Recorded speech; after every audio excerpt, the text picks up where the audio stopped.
The pandemic has radically changed the world as we know it, and the actions we take today as we work to recover will define our generation. Now is the time to think what history would say about this crisis. 2020 has been challenging on a lot of levels, as economic, environmental and societal frailties have been laid bare. But it's also proved that when we need to, we can act rapidly and restructure our lives. The recovery from the pandemic is an opportunity. We can see rays of hope in the form of a vaccine, but there is no vaccine for the planet. Nature needs a bailout.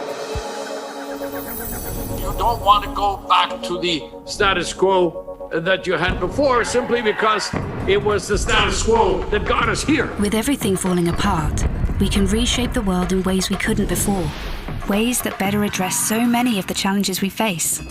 And that's why so many are calling for a great reset. A great reset?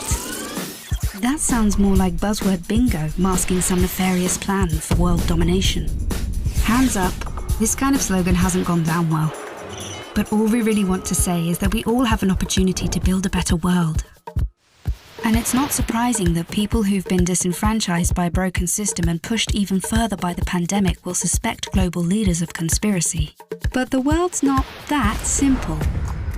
Every one of us has differing priorities, values, and ideas.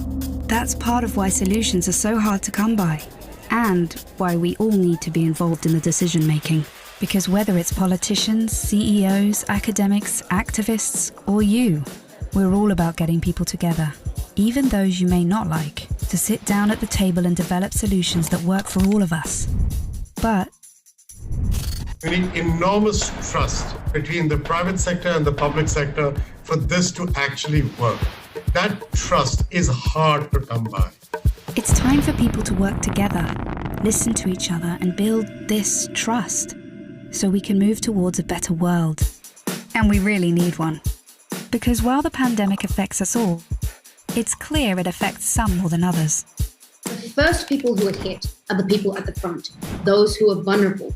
It is those on the front line who take it first, and that is simply unacceptable. See, at the start of 2020, 1% of the world's population owned 44% of the wealth.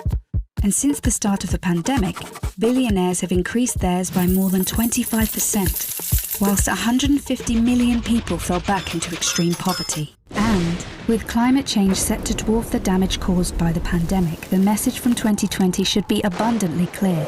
Capitalism, as we know it, is dead. This obsession that we have had with maximizing profits for shareholders alone has led to incredible inequality and a planetary emergency. But no one can do this alone, and top-down approaches won't get us anywhere, because everything we've learned in our work has shown us that diverse voices lead to better results.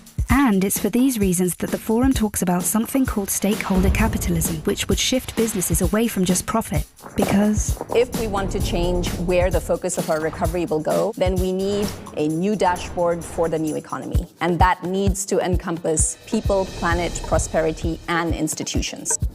Giving people a real stake in the economy and putting well-being before growth. And that's all about getting the right people in the right place at the right time. We must rebuild our relationship with nature for the survival of the peoples and our planet.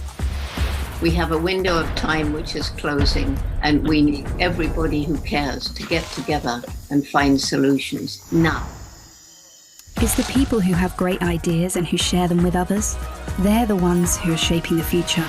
So if you want to be a part of the change, then tune in, turn on, and get involved.